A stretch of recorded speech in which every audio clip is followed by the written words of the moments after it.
আমি কোনো জায়গায় লিখে দিছি 10 টাকার ভাত বিক্রি করা যাবে না? আর একটা কথা বলো তো, ভাতের সাথে কাঁচামরিচ আর পেঁয়াজ দিলে কি এমন ক্ষতি হইতো? স্যার, আমরা যদি এভাবে ভাতের সাথে প্রতিদিন কাঁচামরিচ আর পেঁয়াজ দেই তাহলে তো আমাদের ব্যবসার লস হয়ে যাবে। শোনেন সোহেল সাহেব, হোটেলের মালিক আপনি না আমি। স্যার, হোটেলের মালিক আপনি। এভাবে যদি রাস্তার ফকিনি টকিনি টোকায় আমাদের হোটেলে ঢুকে তাহলে তো আমাদের হোটেলে ভালো কোনো কাস্টমার আসবে না। কি বলতেছেন সোহেল সাহেব?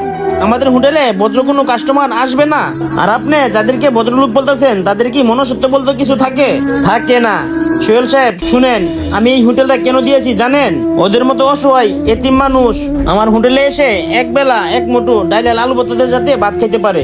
আর আপনি যাদেরকে ভদ্রলোক বলছেন না তাদের জন্য আমার এই হোটেল নয়, ওইসব ভদ্রলোকের জন্য ঢাকা আমার 5-5টা রেস্টুরেন্ট আছে। সো ওইসব লোকের জন্য আমার এই হোটেল নয়। সোহেল সাহেব, আপনি একটা কথা মনে রাখবেন, এদের মতন অসহায় লোকদেরকে যদি আমার হোটেল থেকে আরেকবার গাড় ধাক্কা দিয়ে বের করে দেন তাহলে আমিও বাধ্য হব আপনাকে আমার হোটেল থেকে গাড় ধাক্কা দিয়ে বের করে দেওয়ার জন্য।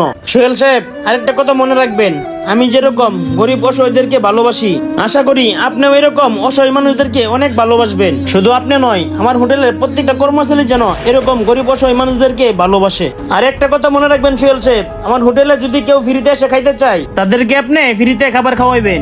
আপনারা এত করে বলার পরেও যদি আপনি আমার কথা না বুঝেন আর গরিব দুঃখী মানুষের উপর যদি অত্যাচার করেন তাহলে আমার হোটেলে আপনারা আর চাকরি করে খাইতে হবে না। কথাটা মনে রাখবেন।